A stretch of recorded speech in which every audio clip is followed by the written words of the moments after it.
Quero voltar a falar da questão da saúde, porque todas as falas que os vereadores têm feito aqui a respeito da saúde são falas importantes. E nenhuma delas, vereadores, tem a resposta do governo aqui na Câmara de Vereadores.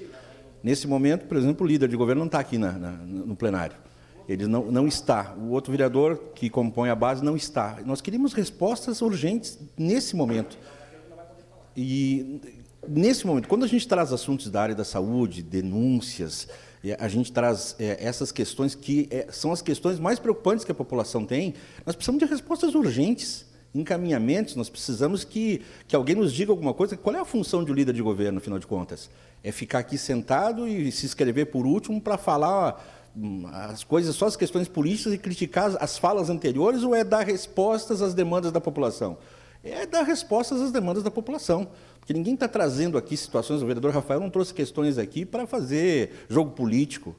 Isso não é uma cena, são fatos reais que a gente traz, que todos os vereadores recebem de alguma forma, por áudio, por vídeo, por depoimentos. Olha, se eu trouxesse aqui as situações que a gente fica até doente, nós ficamos doentes, porque a gente não consegue resolver. A gente não consegue, a gente fica de braços atados e a gente não tem respostas, às vezes, para a população.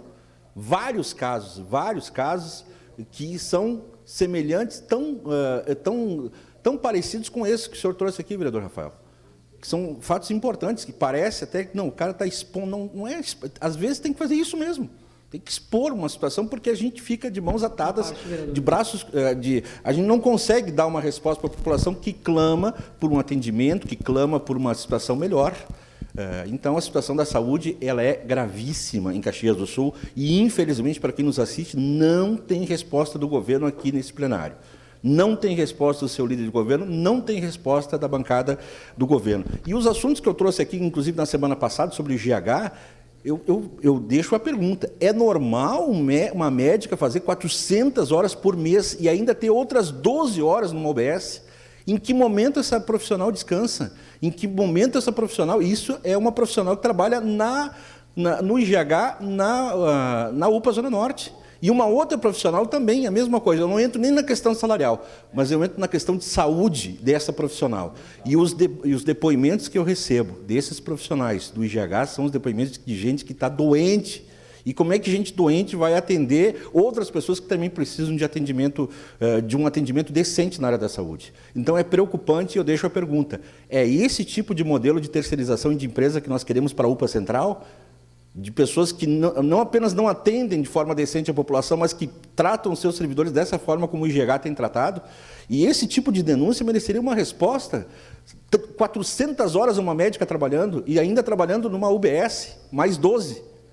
São 2 casos, 3 casos. Quer dizer, esse assunto já está no Ministério do Trabalho. Então, essas respostas que a gente gostaria da liderança do governo, das pessoas ligadas ao governo aqui nesse plenário. Sua parte, vereador Rafael. Vereador Alberto, primeiro que o vereador Fiuza, que é o vice-líder do governo, né, foi afastado, não sei porque não tem competência, não tem voz, enfim, não está como líder do governo. O líder do governo, a gente sabe o nível que é o líder do governo, só que a maior... forma baixa, rasteira, não é só de dar resposta, é de se afastar do plenário. População caxiense, a senhora que paga o salário dos vereadores, o líder do governo se afasta do plenário no momento que ele deveria estar aqui dando resposta para um caso como esse que eu trouxe da saúde do Gilberto, que perdeu o pé e pode perder todas as pernas porque não tem o que ele precisa, a prótese, a cirurgia para os pinos que ele precisa, ou aquela criança que foi negada, que ela tem artrite e autismo e foi negado o monitor na escola, que a mãe tem que caminhar com a criança para cima e para baixo. Então, vereador, parabéns pela sua manifestação. Agora isso aqui é bom para nós, a gente aprender, porque ele deixa sempre se escrever por último, né? E ele fala sempre o que ele quer. Agora, nós, vereadores, temos que nos aprender também para negar isso daí, mudar o regimento interno da Câmara.